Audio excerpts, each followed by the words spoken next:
6장 7절과 8절에 말씀입니다. 앞으로 나와서 앉을 줄로 믿습니다. 마태복음 6장 7절로 8절 말씀 제가 받들어서 봉독하겠습니다. 마태복음 6장 7절과 8절의 말씀입니다. 또 기도할 때에 이방인과 같이 중언부언하지 말라. 그들은 말을 많이 하여야 들으실 줄 생각하느니라. 그러므로 그들을 본받지 말라.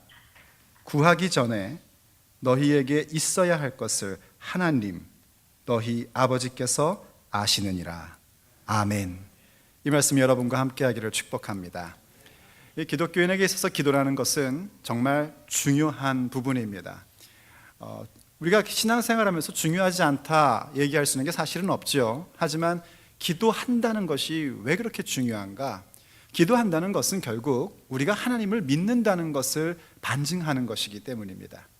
기도한다는 것은 내가 하나님의 은혜 없이는 살 수 없습니다 하는 것을 고백하는 모습이기 때문에 기도하는 것은 모든 예수의 사람들의 삶의 중심에 자리 잡고 있는 것을 보게 됩니다.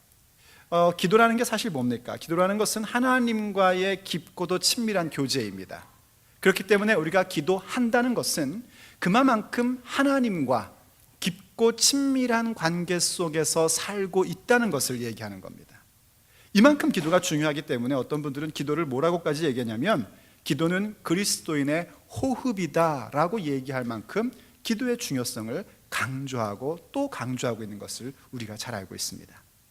그렇기 때문에 예수님께서도 하나님의 복락을 받고 복된 자의 삶을 누리고 있는 우리들, 특별히 2013년 우리 친례하게 하나님께서 주시는 메시지 복된 자의 삶, 그 복락을 누리는 삶에 있어서 이 기도가 얼마나 중요한지를 가르쳐 주시면서 이 기도 속에 정말 주의하고 조심해야 되는 것을 먼저 가르쳐 주십니다. 왜냐하면 이 귀한 기도가 잘못 퇴색돼 버리면 그 소중한 기도가 우리를 망가뜨리는 모습으로 잘못되기 때문입니다.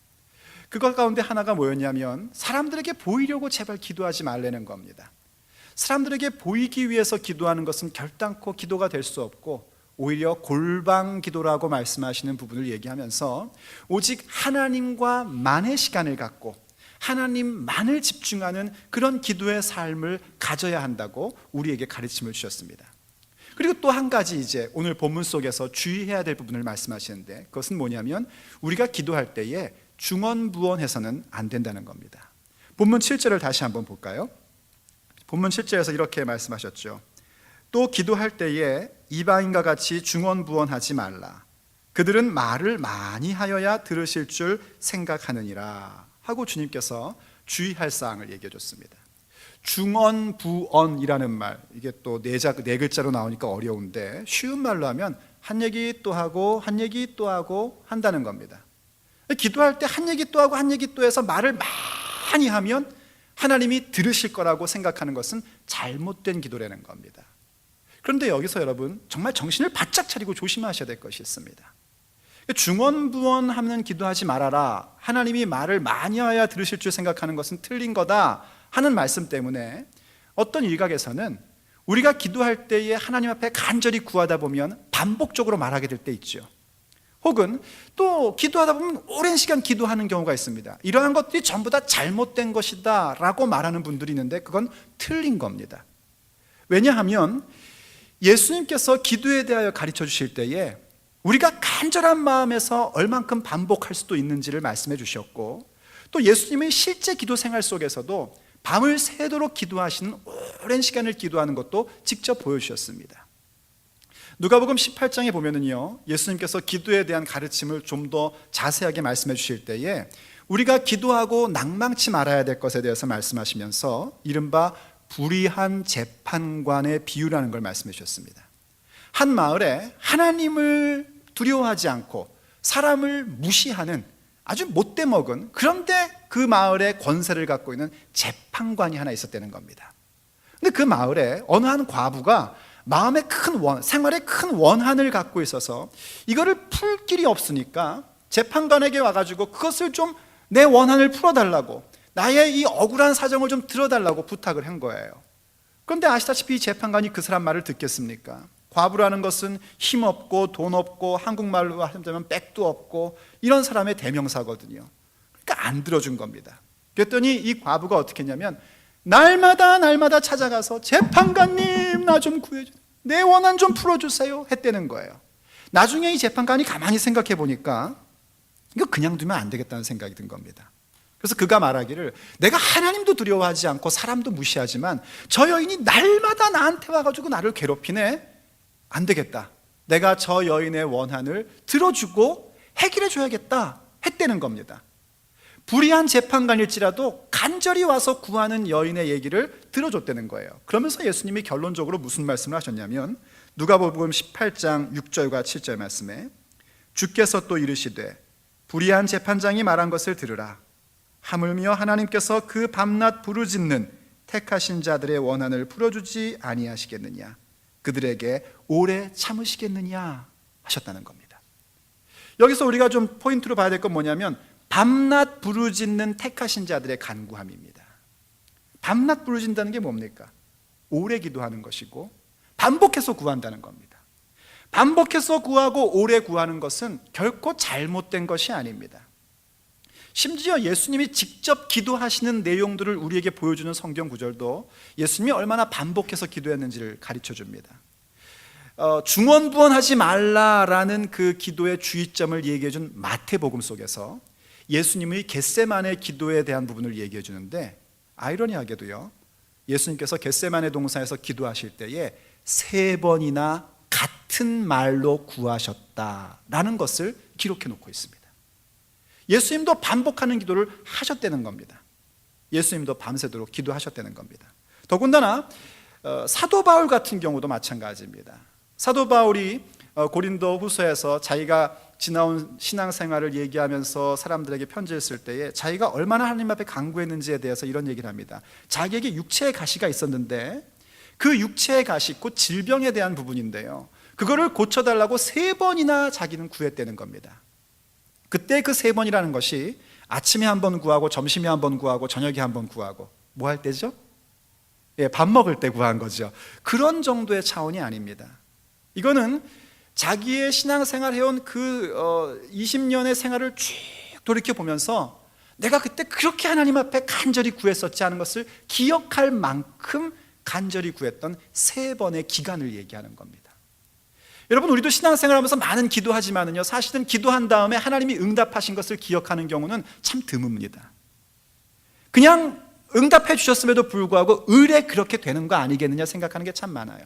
여러분 기억하십니까? 지난 주일날 우리가 무슨 기도를 했냐면 우리 12명의 선교 팀원들이 가서 선교를 잘하고 그리고 무사히 우리에게 돌려보내달라고 우리가 하나님 앞에 기도했습니다.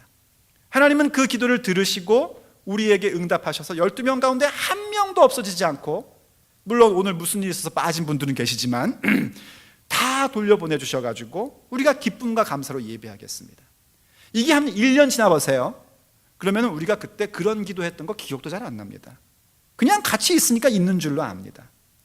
그런데 시간이 오래 지난 다음에도 내가 그때 그렇게 기도했었는데 하는 것이 기억난다는 것은 그만큼 간절하게 기도했던 것이고, 그 기간 동안에 하나님 앞에 반복하고 오랜 시간 기도했던 것을 우리에게 반증해 주는 겁니다.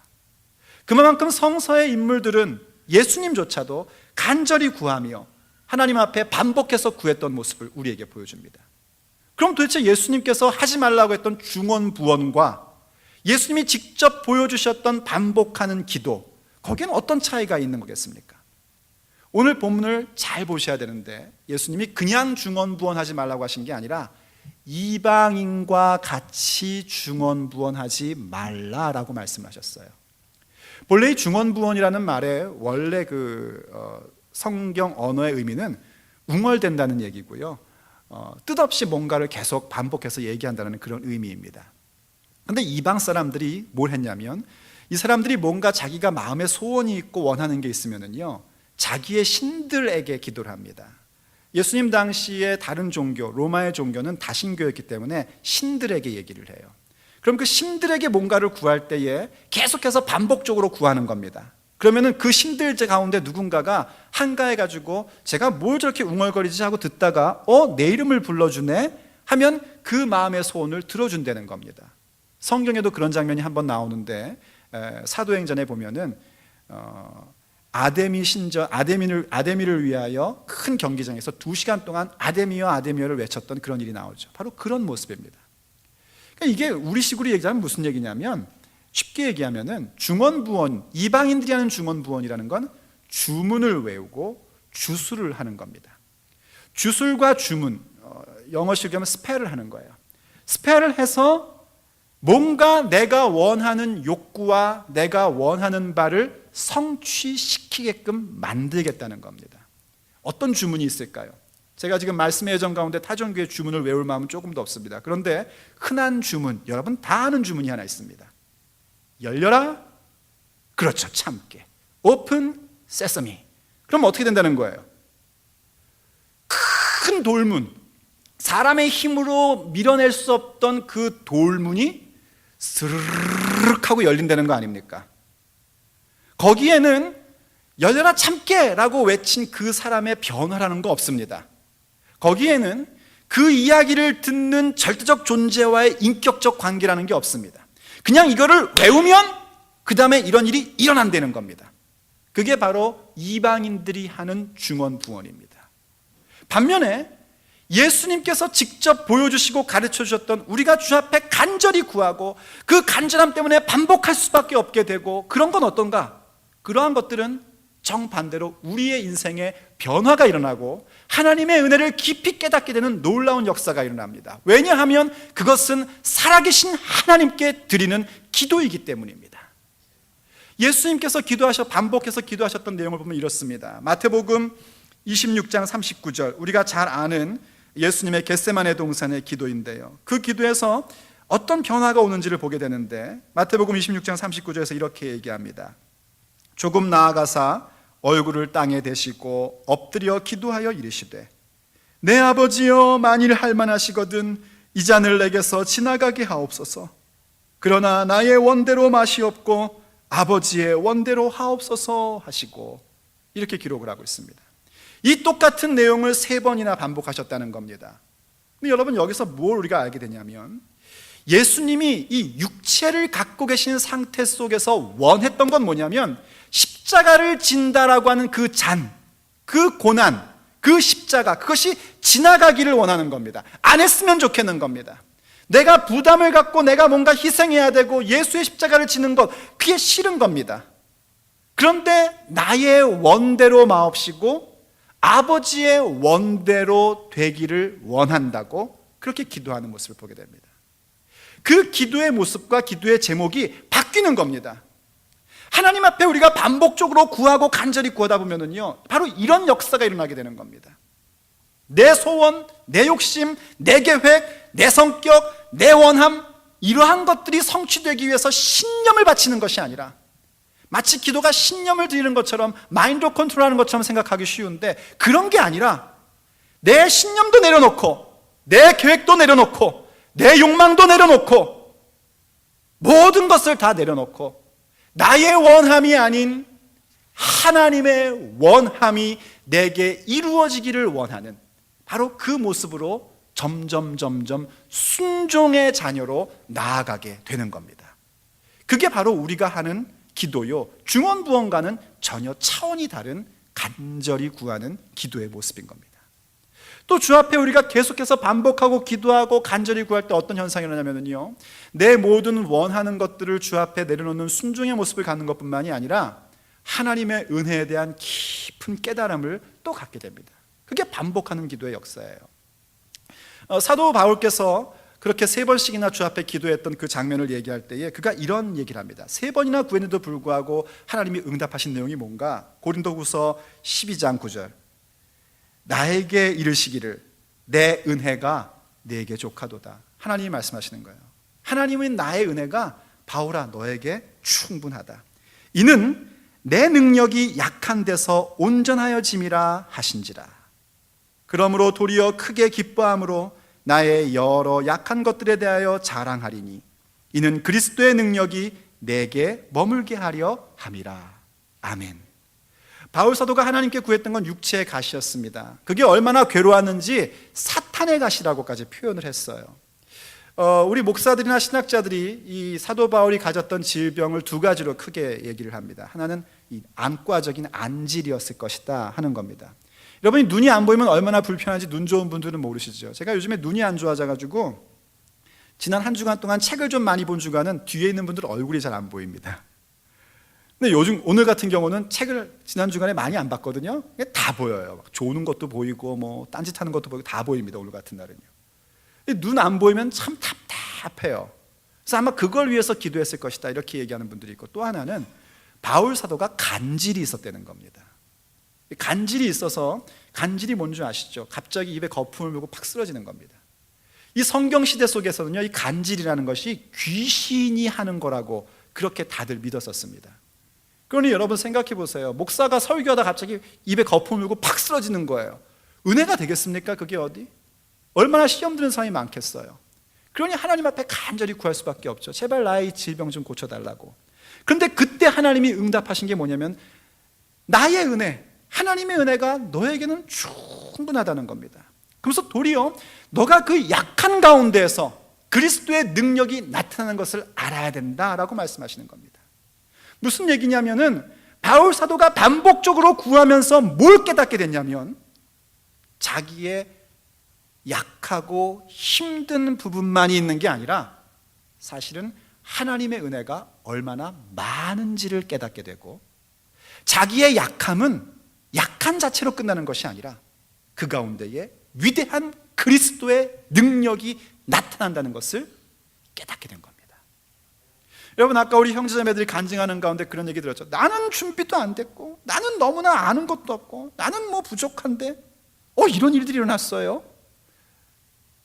바로 그겁니다. 우리의 약함 가운데서 그리스도의 능력이 나타나는 것을 깨닫게 되는 겁니다. 여러분 잘 아는 닉 부이치치지 않습니까?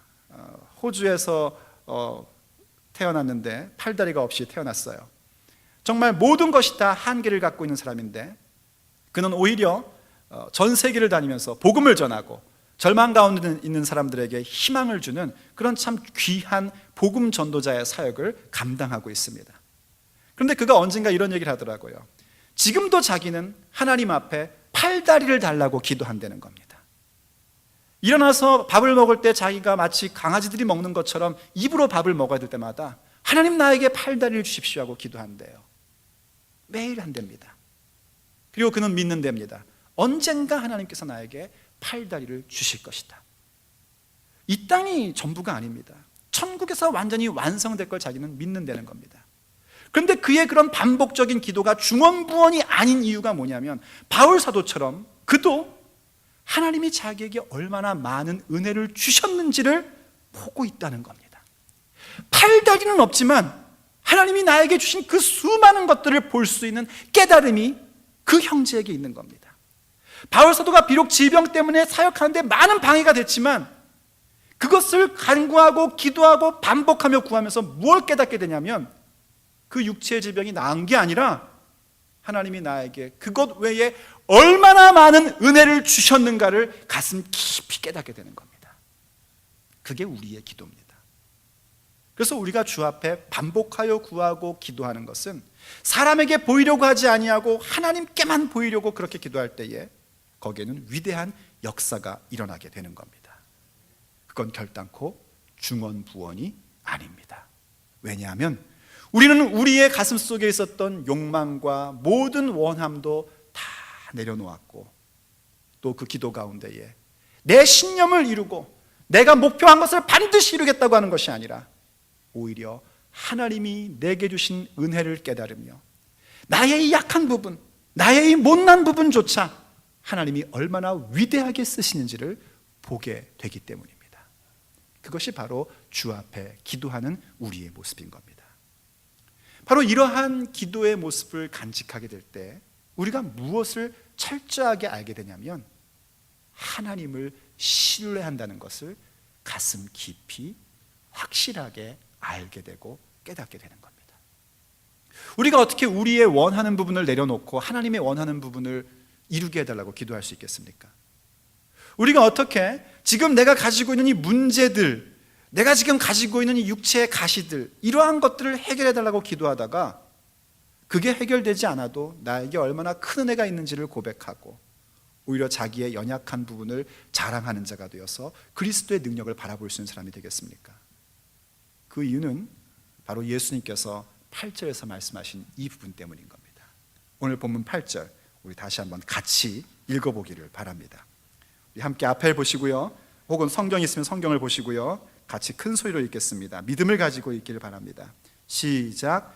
그러므로 그들을 본받지 말라. 구하기 전에 너희에게 있어야 할 것을 하나님 너희 아버지께서 아시느니라. 아멘. 아멘 되십니까?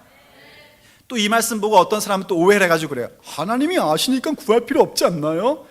이렇게 어리석어가지고 해도 지금까지 얘기했잖아요, 구해야 된다고.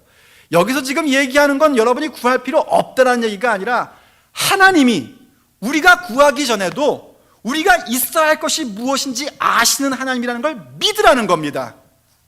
이해가 되십니까? 제발 좀 이러한 말씀 가져가서 목사님, 그러니까 기도할 필요 없죠, 그러지 마십시오. 그러면 제가 마음속으로 벌써 입을 탁 때렸습니다. 겉으로 안 때리지만 그러지 마세요. 정말 하나님께서 우리에게 있어야 할 것을 있게 하시는 하나님이라는 것을 믿는 겁니다. 그 믿음을 가지니까 내가 갖고 싶었던 어떤 신념의 일들, 내가 원했던 그 일들을 내려놓고 하나님의 원하는 것이 이루어지기를 기도하게 되는 겁니다. 내게 있어야 할 것을 하나님이 아신다는 걸 믿기 때문에 내가 지금 갖고 있는 문제들이 해결되지 않아도 내게 얼마나 하나님의 놀라운 은혜가 있는지를 고백하게 되고, 나의 연약하고 나의 못나고 나의 부족한 부분까지도 마음껏 얘기하면서 이렇게 부족한 나를 하나님이 쓰셨다고, 내 능력이 아니라 그리스도의 능력이라고 그렇게 당당하게 말할 수 있는 사람들로 세워지게 되는 겁니다. 19세기에요, 중국의 선교를 정말 기가 막히게 잘했던 한 선교사님이 있었습니다. 그의 이름은 허드슨 테일러라는 선교사입니다.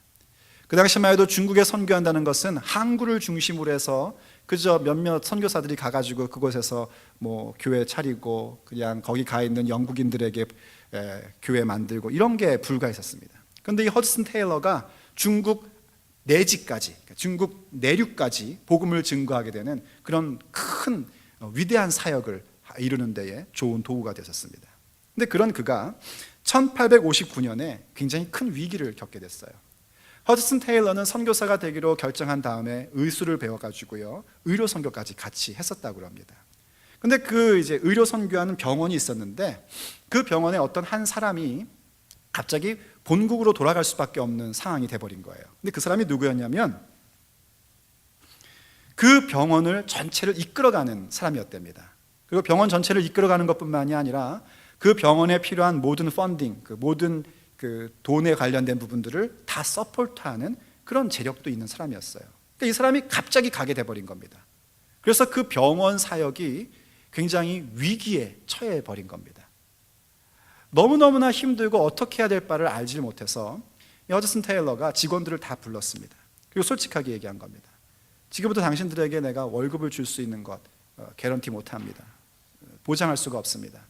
하지만 저는 여러분들이 저와 함께 하나님께서 우리의 필요를 공급해 주실 것을 함께 기도하면서 함께 이 위기를 견뎠으면 좋겠습니다 하고 얘기를 했어요. 어떤 사람들은 이건 가망이 없다 하고 그만두고 돌아가는 사람도 있었고요, 어떤 사람들은 그래 한번 우리가 같이 기도하면서 하나님께 구해보자 하고 남은 사람들도 있었습니다. 그들에게 남은 것은 쌀 한 가마 정도밖에 없었다는 겁니다. 그런데 여러분 아시죠? 없을 때는 입이 얼마나 무섭습니까? 쌀이 점점 막 줄어드는 거예요. 그래서 쌀도 거의 남지 않았을 때쯤에 영국에서 편지 한 통이 온 겁니다.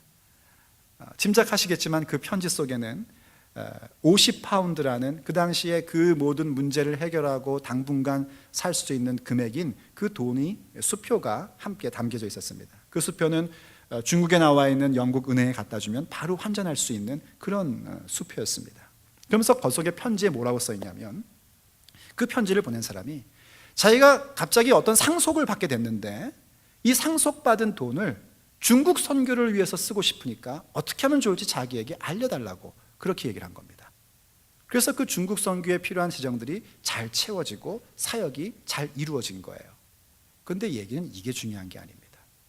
지금 얘기하고 싶은 건 뭐냐면, 그때 허드슨 테일러가 깨닫게 되고 배우게 된 게 뭐냐면, 구하기 전에 하나님께서 있어야 할 것을 주시는 하나님이라는 사실을 배우게 됐습니다. 왜냐하면 19세기에는 편지를 보내면 일주일, 2주일 만에 가는 게 아닙니다. 더군다나 영국에서 중국까지 편지가 오려면 몇 개월이 걸렸습니다. 지금처럼 이메일 탁 쓰고 메시지 보내면 띵 하고 가는 시대가 아니란 말이에요. 이 사람이, 그 50파운드의 수표를 쓴 사람이 편지를 쓴 것은 몇 개월 전이었던 겁니다. 무슨 얘기인지 짐작하셨습니까? 허드슨 테일러의 그 병원 선교가 경제적인 위기를 겪기 전에 허드슨 테일러와 그 스태프진들이 하나님, 우리의 이 경제적 위기를 채워주십시오, 해결해 주십시오 하고 구하기 전에 하나님은 한 사람의 마음을 감동시키셔서 허드슨 테일러와 그 중국 선교회 가운데 필요한 재정들을 준비하시고 보내셨다는 겁니다. 구하기 전에 있어야 할 것을 아시는 하나님입니다. 그럼 이런 일이 허드슨 테일러 같은 그런 유명한 사람에게만 일어나는 걸까요? 오늘 예수님이 뭐라고 하셨냐면, 너희에게 있어야 할 것을 아는 분은 옆집 아저씨가 아니라 하나님, 너의 아버지라고 말씀하셨습니다.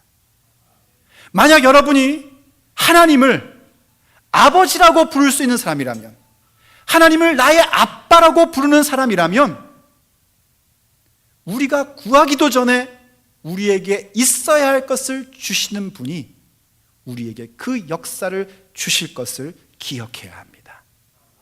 그것이 바로 하나님을 신뢰하는 기도입니다. 사랑하는 여러분, 우린 더 이상 우리의 신념을 이루고 내 계획을 이루기 위해서 마인드 컨트롤 같은 중언부언의 기도를 할 필요가 없는 사람들입니다. 우리는 오히려 주 앞에 간절히 기도하고 반복적으로 간구하지만 하나님 앞에 기도하기 때문에 더욱더 그 기도 속에서 하나님의 뜻이 이루어지기를 원하는 담력을 갖는 사람들입니다. 우리는 우리의 문제를 해결해달라고 주 앞에 기도하지만 그 기도 속에서 반복하며 기도하고 주 앞에 간절히 기도하면서 하나님이 내게 주신 은혜가 얼마나 많은지를 알게 되고 나의 연약함을 오히려 자랑하며 그리스도의 능력이 나타날 수 있도록 그렇게 살아갈 수 있는 위대한 인생을 살 수 있는 사람들입니다. 왜냐하면 우리 하나님은 우리의 아버지가 되시고 우리가 구하기도 전에 또 구할 것을 알지도 못하는 우리들에게 있어야 할 것을 주시는 아버지시기 때문입니다. 그 하나님을 신뢰하십시오. 그 하나님을 의지하십시오. 그 하나님 앞에 기도하십시오. 정말 구해야 할 것을 구하는 자가 되십시오. 하나님이 우리와 함께 하시며 우리의 아버지 되심을 우리가 우리의 입술로 함께 고백하게 될 것입니다. 기도하시겠습니다. 사랑하는 아버지 하나님, 세상 사람들은 우리가 기도하는 것을 마치 마인드 컨트롤과 무엇이 다른 거냐고 이야기하며 비아냥거립니다. 그러나 오늘 주께서 우리에게 말씀하신 것처럼 우리가 기도하는 것은 이방인들의 중언부언과는 전혀 다르다는 것을 깨닫습니다. 세상 사람들이 마인드 컨트롤하며 나는 할 수 있다고, 이것은 반드시 이루어질 거라고 그렇게 얘기하는 그 주문 같은 모습과는 전혀 다른 것을 깨닫습니다. 우리가 간구하고 기도하고 주 앞에 날마다 기도할 때마다 주께서 우리의 마음 가운데 하나님의 뜻을 바라보게 하시고 하나님의 은혜를 깨닫게 해주시니 감사드립니다. 그래서 우리는 더욱더 주 앞에 순종하며 하나님이 내게 주신 예수 그리스도의 이름을 자랑하는 자가 될 것입니다. 하오니 주님, 기도할 때마다 이방인과 같이 중언부언하는 자들이 아니요 예수님처럼, 바울처럼, 믿음의 형제자매들처럼 아버지의 뜻이 하늘에서 이루어진 것처럼 내 삶에 이루어지기를 구하는 담대한 믿음의 사람이 되게 하여 주시옵소서. 참으로 우리가 구하기도 전에 우리에게 있어야 할 것이 무엇인지 아시는 아버지를 믿는 자가 되게 하여 주시옵소서. 그래서 우리가 기도하면 기도할수록 더욱더 우리의 신앙이 성숙해지고 우리의 믿음이 성장하게 하여 주시옵소서. 우리가 기도하면 기도할수록 더욱더 하나님 앞에 강건한 믿음의 사람으로 세워지는 역사가 이루어지게 하여 주시옵소서. 그래서 기도할 때마다 하나님만을 집중하며 하나님을 신뢰하는 기도의 용사들이 우리 모두가 되게 하여 주시옵소서. 우리 주 예수 그리스도의 이름으로 간절히 기도 올립니다. 아멘. 주께서 주신 동산에 땀 흘리며 씨를 뿌리며 내 모든 삶을 드리리.